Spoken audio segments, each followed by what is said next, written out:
Hi, everybody. Welcome, welcome, welcome. My name is Cindy Goldrich, and we are going to be looking at Ready, Set. Now, how do I get started? I am honored and thrilled to be here. I'm sorry we can't all be together in Colorado, which is actually my hometown. So I was really looking forward to having everybody. I do just want to share that unfortunately, Carly Goldrich, actually Carly Wolf now, she's married, is not able to be here for this presentation. She is a special ed teacher and is teaching today. So I am here to give the presentation to all of you. I'll just tell you a little bit about who we are and how I come to give you this presentation. I am a mental health counselor. I'm also a board certified ADHD coach. Now, if we were all together, I would probably be asking all of you right about now, does anyone know what ADHD coaching is as a profession? And I know from experience that most people say they're not really sure. So I just want to give you just a 1-minute explanation about what this profession is all about. You all probably are familiar with life coaches and executive coaches.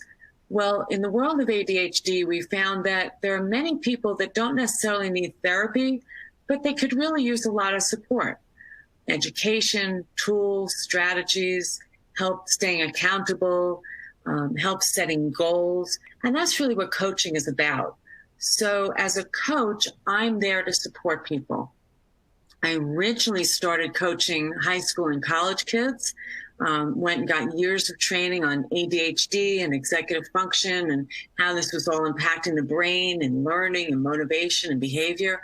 But I quickly found that if the parents didn't know what the parents didn't know, if they didn't understand the journey of their child, then through love and intuition and logic, they still weren't able to really feel comfortable and be successful and confident as parents. So I developed my own practice as a parent coach. I've been doing this for, over 10 years now. I am the author of 8 Keys to Parenting Children with ADHD, which normally I would pass around during a presentation, so I'll just show that to you. And also my daughter, who's Carly Goldrich and now Carly Wolf, co-wrote this book with me, which is ADHD, Executive Function and Behavior in the Classroom. And the reason we wrote that book together is because as a special education teacher, she really has such a good handle and perspective on what's going on at home, in school with the kids. As a parent coach, I understand what happens when these kids get home and have to do the homework and studying and everything else. So we really put together a book that's meant to be a whole circle of support. So I encourage you to check that out. And there you see some information about Carly. And again, she apologizes that she can't be here today with you. So let me go ahead and start presenting to all of you. All right, we're talking today about getting started. Well, the secret to getting ahead is getting started. The question is, what is the secret to getting started? How do we actually start? Now, do any of you, and I know having done this presentation so many times before in many different associations, if I ask the question, does your kid have a hard time getting started? I know usually I'm going to get a lot of yes, a lot of nods, right? What do we mean by that? Let's say you've got a child and it's time to just, get started packing up their backpack. It's the end of the day.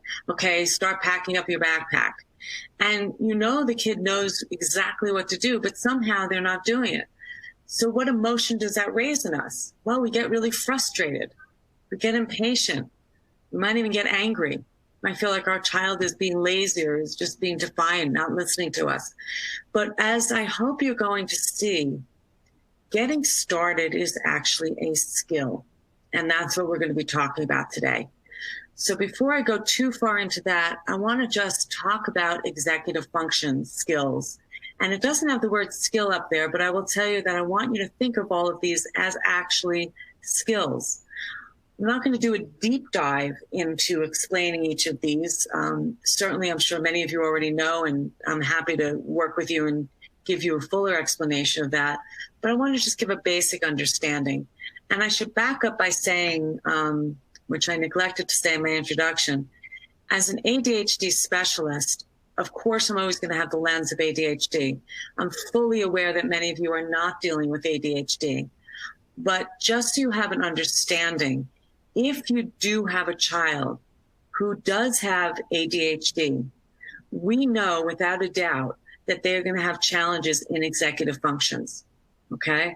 Because what we're talking about with executive function is we're really talking about the front part of the brain. We're talking about the prefrontal cortex. So I always tell parents, you can take out your brain. Here's the brain.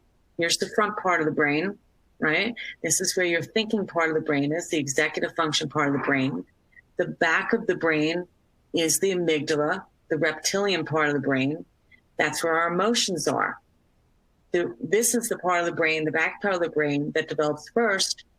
The front part of the brain develops last. So we know that for people who have challenges in executive function, they have these delays.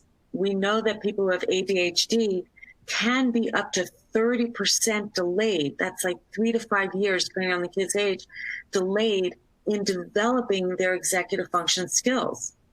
And even in developing them late, for some kids, and we know this as adults, we all have strengths and weaknesses. So not everyone develops fully in every area of life, okay? So when we look at these executive function skills, initiation is where we're going to focus in a minute, so I'll just skip over that for the moment. The focus has to do with sustaining your focus, or shifting your focus, and then we have planning and organizing. Now that's actually a skill, right? If you have a child and you're so frustrated, why can't he organize himself, right? If you have a child who has dyslexia, which obviously we're talking about dyslexia primarily at this conference, if you have a child who has dyslexia, if you've taught them all these years, you know, this is how to decode and everything else, you wouldn't just say to them in 4th or 5th grade, kiddo, we taught you how to do this, you should just try harder. Well, I want you to think of that mindset when you think about executive function skills, okay? So if you have a child who is having a trouble organizing, it's not just about repeating your expectation. I'm pointing out that they've been taught what to do. It's a matter of supporting them. And how do we support them? With education, tools, strategies, accommodations, sometimes modifications, okay? So planning and organizing. Then we have effort. That has to do primarily with processing speed.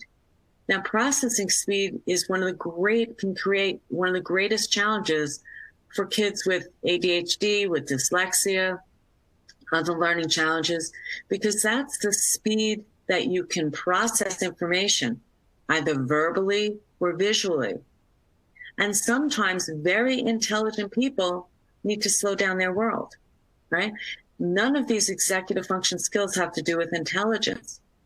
Your child might have the highest IQ in the class and the weakest executive function skills. Think of, I always say, the nutty professor, right? Who's got stuff all over the place, but they're brilliant, okay? Working memory.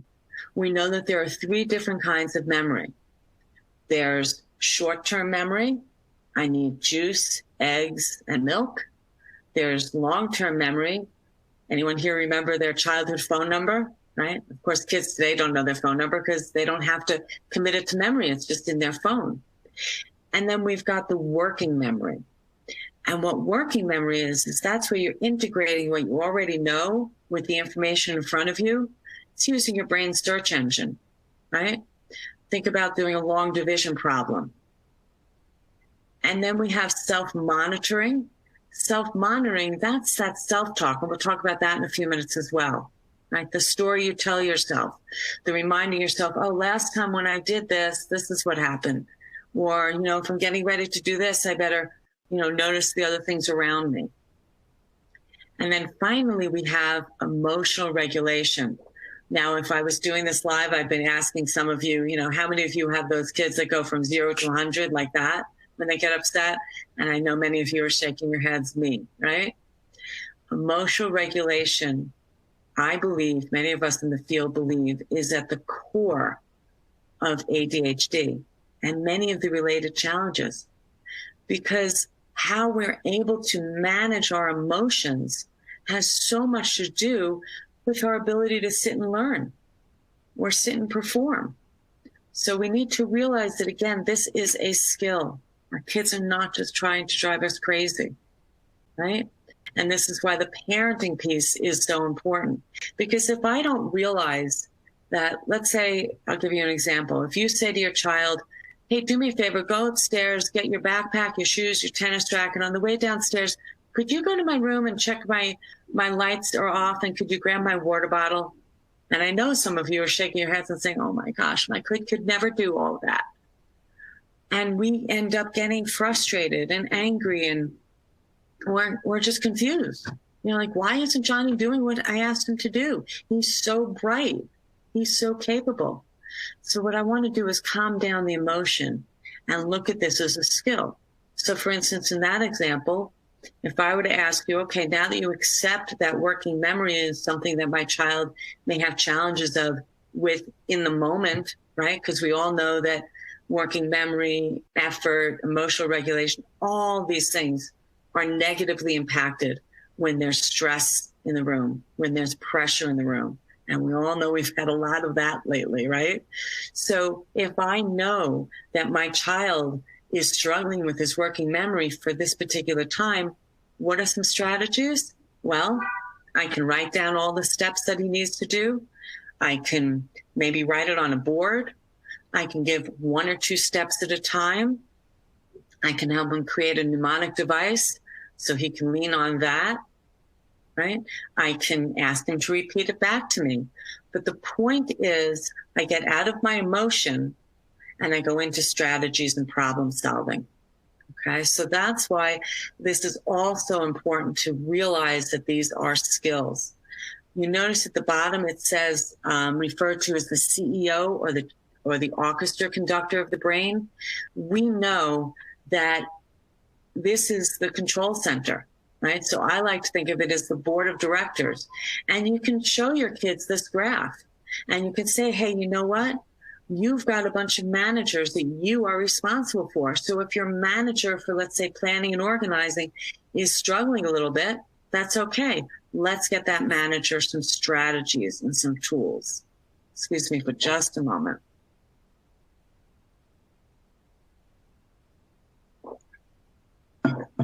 Okay, so as I said, we're going to focus right now on that whole idea of initiation to begin a task or activity. Now, let's take a closer look.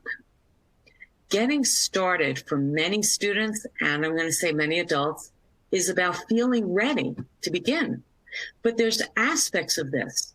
There's emotionally ready, there's physically ready, and then there's mentally ready. So I want to break these down a little bit. Now, again, of course, if we were doing this, well, here, let me just say this, tackling each of these issues in advance, by the way, is going to make it actually easier. But unfortunately, if you were going to sit down with your 7-year-old or even your 15-year-old and say, hey, you know what, why don't we sit down and talk about what's going to make things easier for you?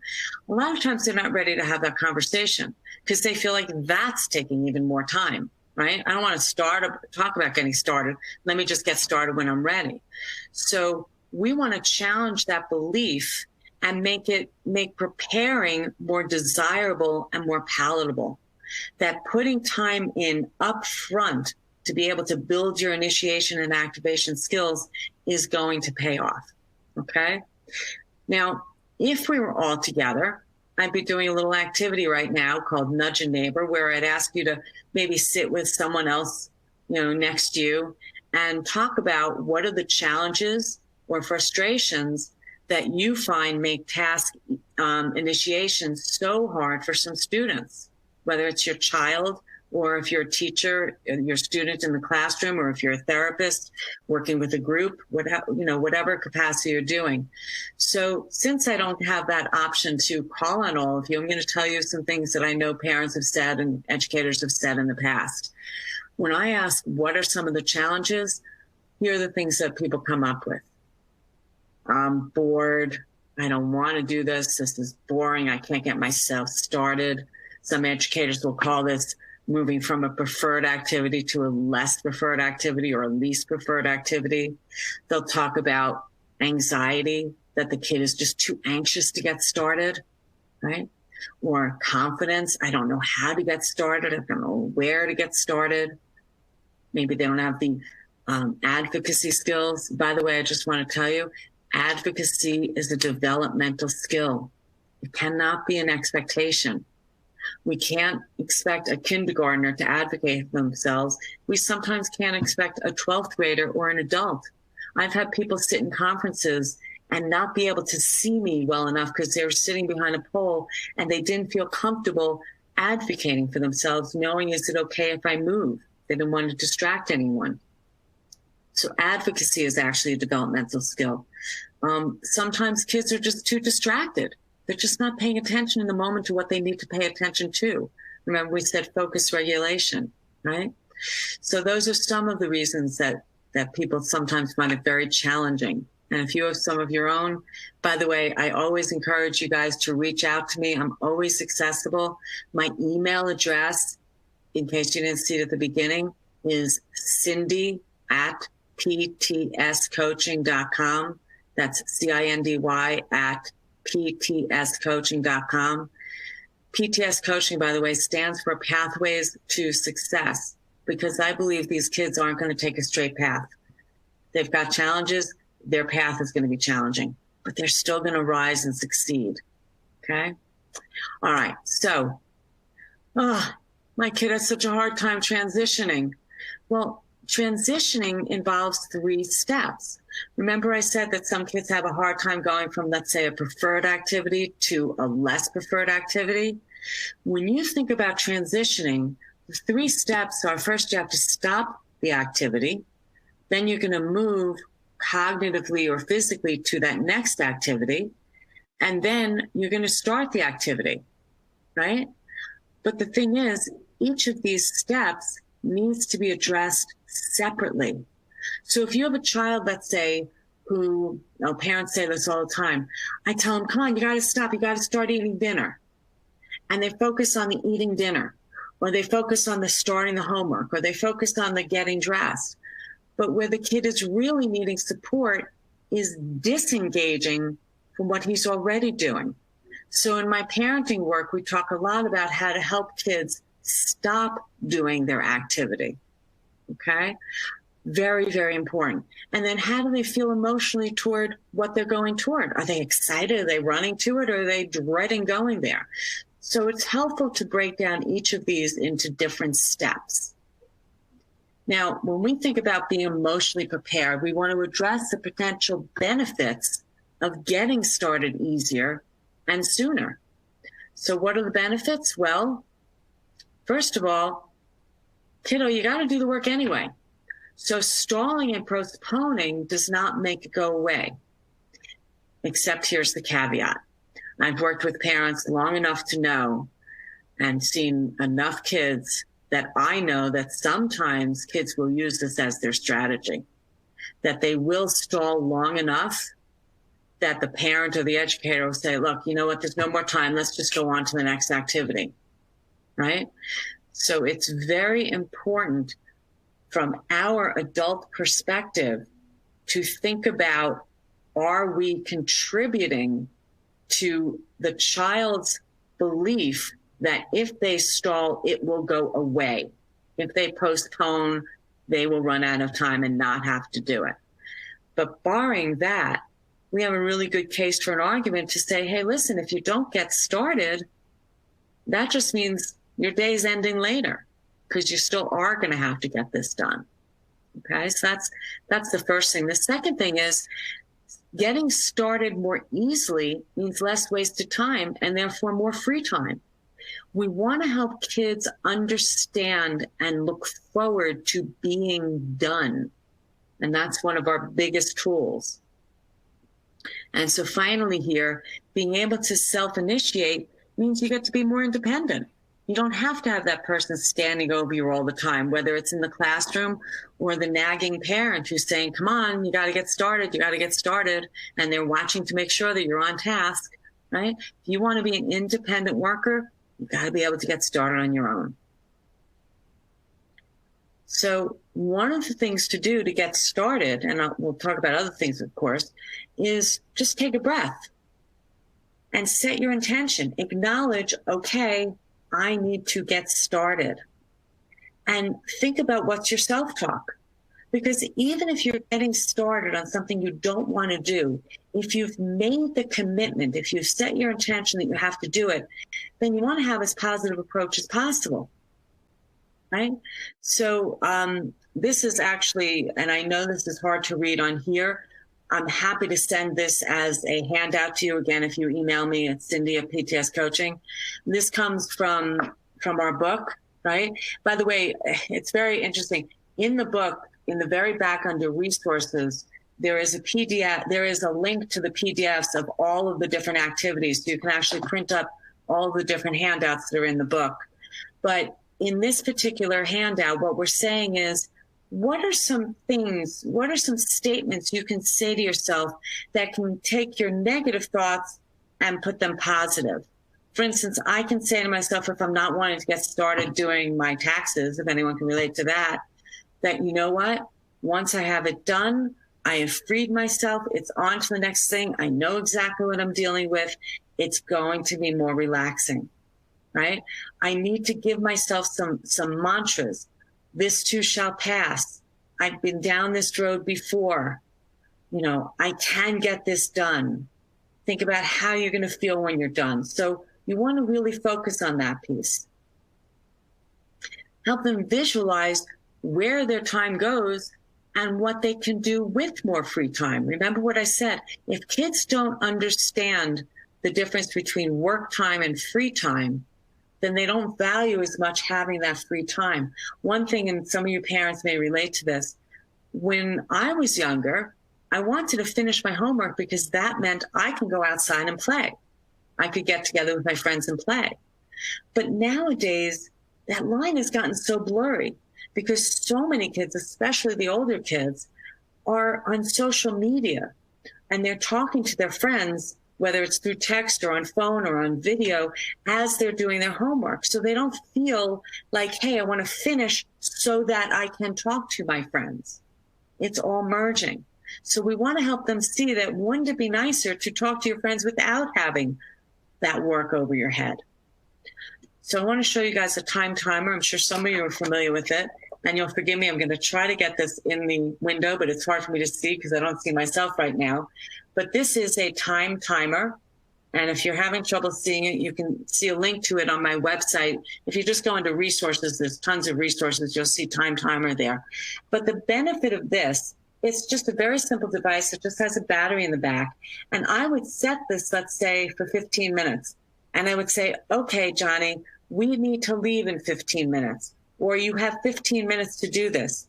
And then time, of course, will appropriately disappear. And at the end, it'll just go bing. And so now they have a visual representation for time.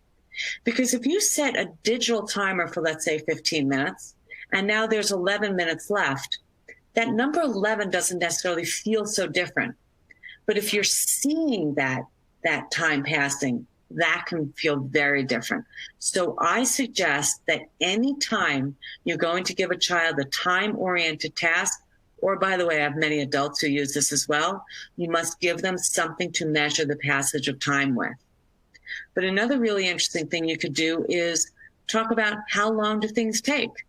And this says task, the estimated time to complete the task, and then the actual time, what's the difference, and why do I think there is that difference? So we can put things here, you know, if you've got younger kids, you might talk about getting dressed, or even older kids. They don't necessarily realize how long it takes them to get dressed and eat breakfast. But they also can put things there like, you know, do their math or read 20 minutes, 20 minutes, of course, takes 20 minutes. Read 20 pages, right? Some kids have no sense of how long that actually takes them. We want to gain their awareness of how long things take. So the second thing I want to talk about is the physical setup. Allow for a workspace that is flexible as well as functional. Now, I'm just going to say a little caveat here. For those of you who are dealing with virtual learning at this point, and some of you unfortunately might go back to virtual learning at any point during this school year. I did a lot of presentations on parenting during virtual learning. I also did presentations for school districts on supporting the teachers and the parents for virtual learning. When you think about setting up your workspace, and this specifically is, of course, talking about the child at home, you want to take into account everybody else's workspace. I'm going to add a few little kind of virtual learning tips as I go through this slide with you. First of all, help your student find his or her ideal workspace. If they are working from home for school, I suggest that it not always be in their bedroom. I suggest that we want to have a separation between home and school.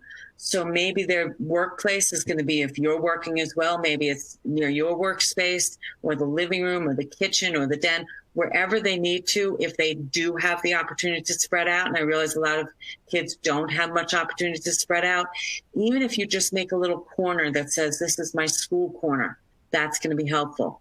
If possible, maybe even having 2 or 3 of those spots set up so that there isn't the monotony, so that during the day they actually can have that feeling of moving from place to place to place. They might also find that there are certain locations that they are more conducive for them for certain subjects. Let's say if they find that, for math, they really like math, they're engaged, they can really work anywhere. But for English, it'd be really helpful if they had someone around them that could kind of help them keep on task, right? For another subject, they may feel like I really need total quiet so I can concentrate. So these are things to consider when they're working from home even more. But another consideration is supervision going to be helpful or necessary? Parents, sometimes your supervision is absolutely essential. And guess what? Sometimes your supervision can actually be detrimental. It actually can get in the way for the kids, especially during some of these, a lot of kids, of course, are doing the virtual learning and they may be online during their classroom. Teachers have said to me that sometimes when the parent is sitting right there, it's more distracting for the child because the child doesn't know who they're supposed to pay attention to. So just give that a little consideration. Body double, what is that? Some kids do better when there's someone else just sitting in proximity, which I believe is why Starbucks has been so successful and all the coffee shops. There are so many people working in coffee shops because they just do better when there are other people around, right? So check that out with your child. Seating, be willing to have it be flexible and creative. A standing desk, a lap desk, something they can just put on their lap, a ball chair, that's one of those big exercise balls they can sit on, sitting on a rug, whatever it is, let them have that flexibility. The perfect place to work is not necessarily the desk, it's where they feel most comfortable. But keep in mind their posture, their stress, if they're raising their arms up too much because their computer is up here instead of down where it should be. All of these things need to be considered.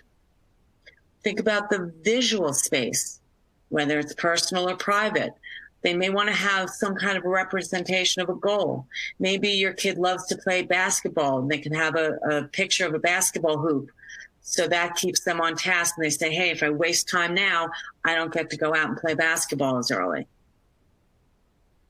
Supplies, a privacy shield, those 3-fold cardboard boards that you use for science, science experiments, things like that. So just have a nice little fold that they can put up in front of them that maybe on that trifold has, some of their important phone numbers or math facts or whatever else they need. Dry erase boards, they can just scratch down what they need. And all of these things you should be able to take with you. And another thing that should be on that supply list, as I take a sip of water, being hydrated. Kids should always have water near them. And excuse me a second.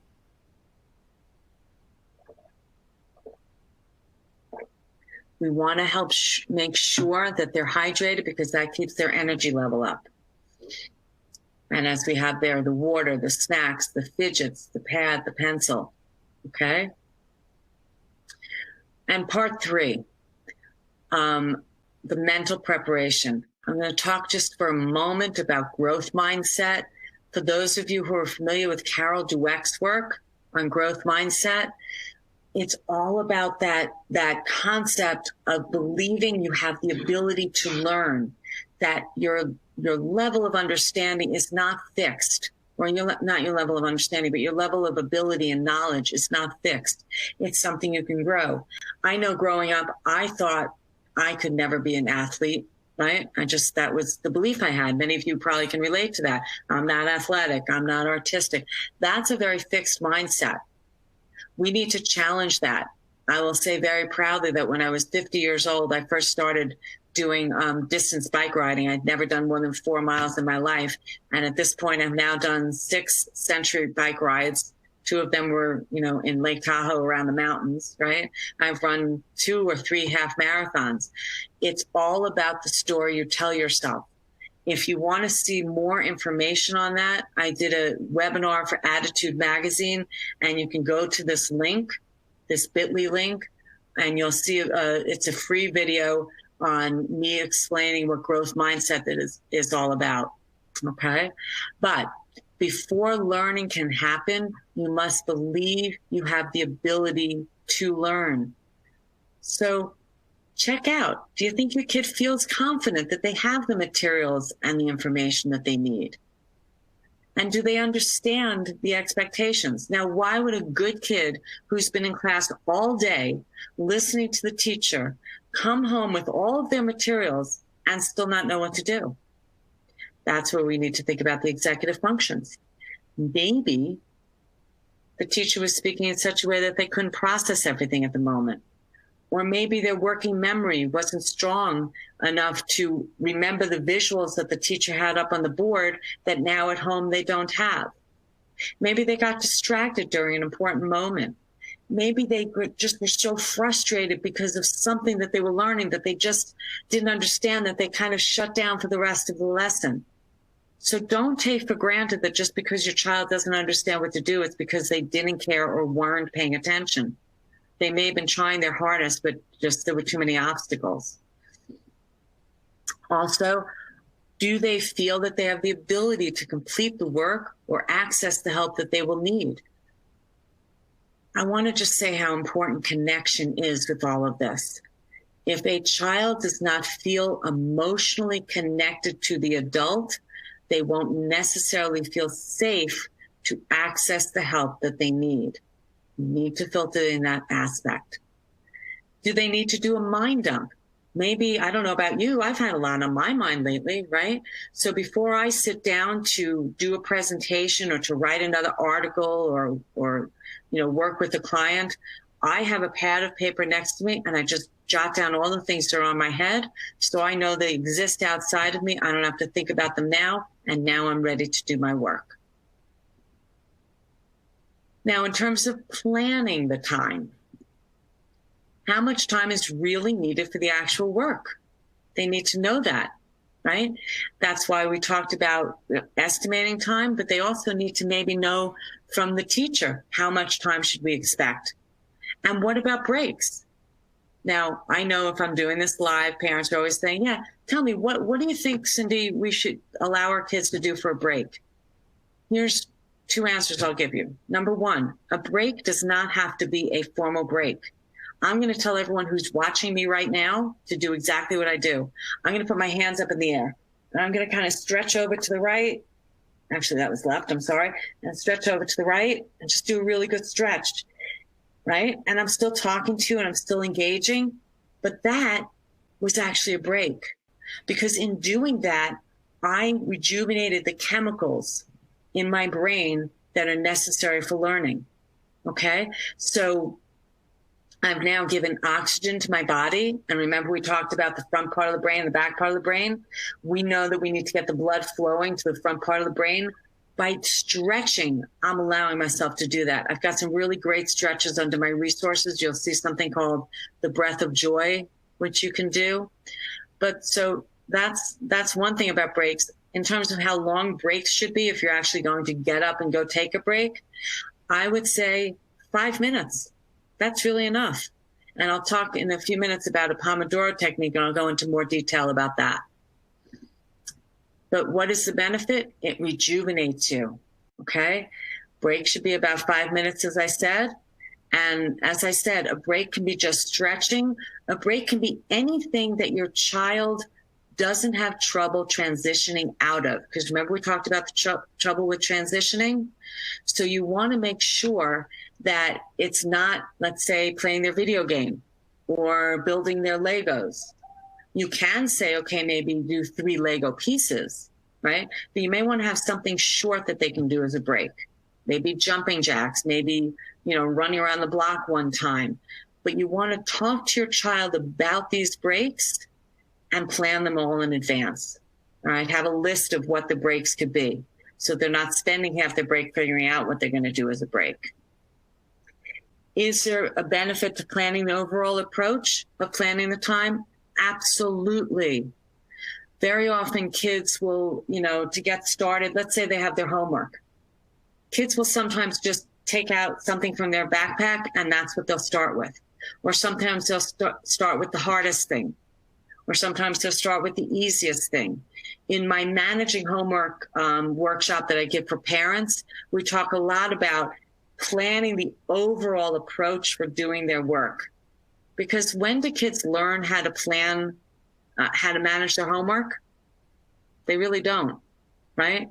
It's not taught consistently in school, which puts the onus on the parents, and the parents don't necessarily take it on as a strategy for an overall approach.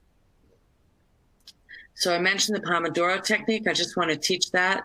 I'm going to give you the basics of it. If you look on my website, which again is PTS Coaching, you'll see some free articles that will go into more detail on the Pomodoro Technique. Just search in the search bar. By the way, if anyone wants to join my newsletter, I'm constantly sending out articles and whatnot. Please go on my website and you can join that way, or just email me and say, hey, Cindy, I'd love to get these slides, or I'd love some of this follow-up information.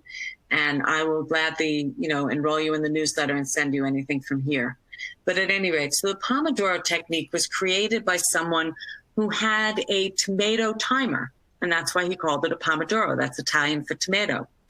And think of a Pomodoro as a unit in time, which is the amount of time that you can work before needing to take a break.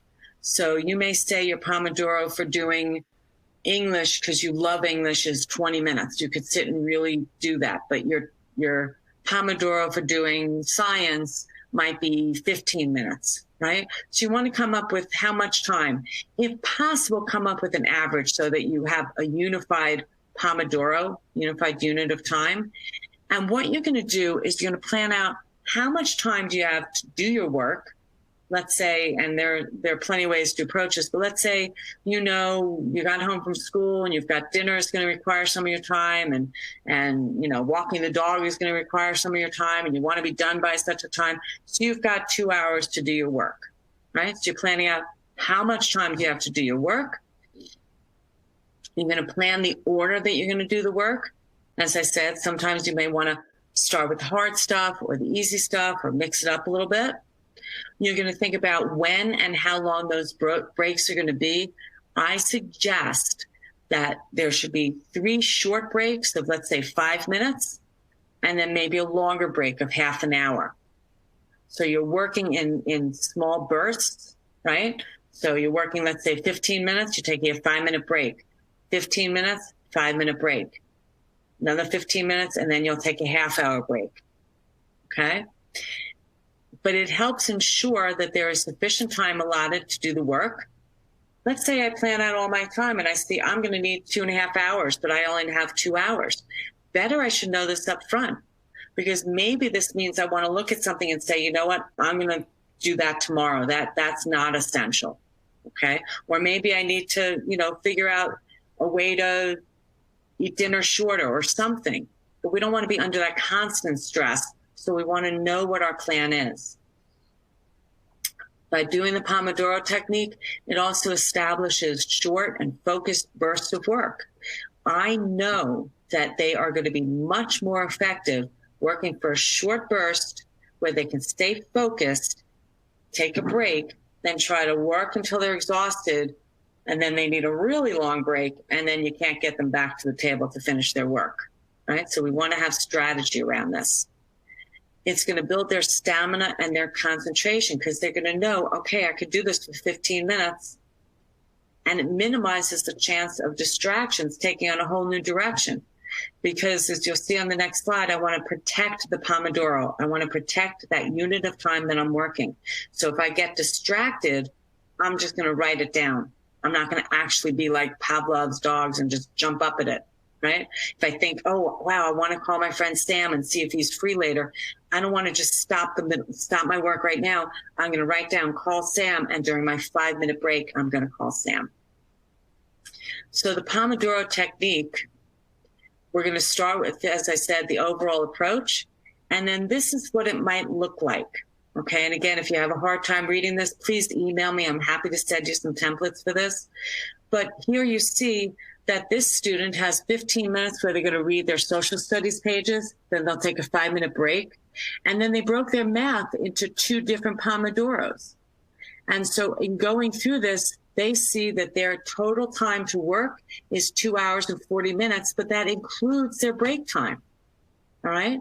But very important here. Notice that we have a column there that says check it off when complete and then put it where it needs to be. How often have your kids finished their work, but then forgot to bring it into school and didn't get credit for it? Right. So we want to make this part of their work. And as they finish each thing, they're going to cross off what they've done. They're going to rather check off what they've completed and check off that they put it where it needs to be. So you basically, just to kind of summarize some of this, you want to help your kids figure out, what do I need to do to start my engine? You know, one of the things I always say with initiation is you need a structure, a strategy, and a routine. Structure, a strategy, and a routine. When I was writing my book, I did the same thing every day. I'd clear up my desk. I'd set my timer for 10 minutes where I'd look at my emails because I knew if I didn't set that timer, I was going to go down that rabbit hole and just, never come out. And then when that bell went off, it signaled to me it's time to start. So I knew I was ready. So think about all those steps that we did. That's all about creating the structure, the strategy, and the routine. And then at the end, you're going to say, okay, first I'm going to do this. Next, I will do this. Last, I will do this. Now I am ready to work. Okay. But now we know what they're going to fill in there. So I always suggest that parents talk to their kids, that teachers talk to their students about strategies for initiation and activation, as we said at the very beginning. When do we want to have this conversation? Well, anyone that's worked with me knows that I'm all about calm. In fact, my workshop for parents is called Calm and Connected because I know that if the student is not calm, they're not engaging with us in a good, helpful conversation. So we want to do this at a time when it's calm. And we also want to make sure that if you're teaching a class or you have a family, that you do this as a big strategy conversation. I don't like to have a spotlight on that kid who has challenges because we all benefit from this. So discuss this with the whole class or discuss this with the whole family. Hey guys, you know what can we all do to help each other and support each other in getting started in the hard stuff? The easy stuff, that's easy, right? We don't need a strategy for that. You want to do this when the work is not happening. So in other words, at 4 o'clock, when you've been sitting with your child waiting to help them get started and you're so frustrated, that's not the time we're going to have this strategy conversation. We need it to be when it's calm. And privately and discreetly with, if you find that one particular person in the family or one particular person in the classroom really needs more strategies, you're going to do that privately. Okay, so they don't have to feel like there's something less than about them. Now, if they're still stuck, well, what else might be getting in the way of getting started? Do they know why they're doing the work, the purpose and the value of their learning? I find this very often with high school kids. They may be tuned out at this point and say, why do I need to know chemistry? I'm not going into chemistry. Right? Why do I need to do this? We want to help them see how does it relate to their life? What is some reason, some value in what they're learning? What are the expectations and are they reasonable? A lot of times parents in trying to do the right thing, will insist that their kids do the work that the teachers has assigned them. But they know in their gut that for their child, at least in this day, in this moment, it's too much work to do. Maybe there's something going on in the family. Maybe their child didn't understand it. Maybe they have so much work on another subject. So you want to be real with your child. We're looking, remember, to reduce their stress. If the expectations don't seem reasonable, address that. Don't leave it to the kid. Is the amount of time expected reasonable? A lot of times kids are being asked to do work that they didn't finish in the classroom, right? I'm not saying that's the only thing that happens, but that's not necessarily reasonable. If a kid has a slower processing speed, right, or a kid just for every reason takes longer to do work at school and they don't finish it, guess what? It takes them longer to do the stuff that they're home with also. So we don't want to just keep piling that on. So we need to have that addressed, okay? All right, so also, how is their emotional fuel tank, right? What I mean by that is, have they had enough break? Have they had enough food? Have they had enough sleep? Are they ready to do the work? Or is there something else that they need to either do a mind dump or talk out or something so that they can be present to do their work? And I know this is not always easy. So this is the part of the, one more. Has procrastination been effective in the past? As I said at the very beginning, if they know that if they just keep pushing and pushing the goal out further, they're going to get away with it, we're going to need to address that up front, okay? So this is the part of the presentation where generally I would be taking all of your questions, and I encourage you to either email me at that email address, or I am going to be there at the allotted time during the conference, I think on Saturday. I think I'm at 3:15, so you will have heard this by now and you'll know that, and I'll be around to answer your questions. This is the parent workshop series that I do. If any of you have felt like, wow, this all sounds great, but I can't get my kid to X, Y, and Z, you're never alone in this journey. So I welcome you to be in touch with me. I hope this has been helpful, and I look forward to getting to meet you in person one day soon. Thank you all so very much. Bye-bye.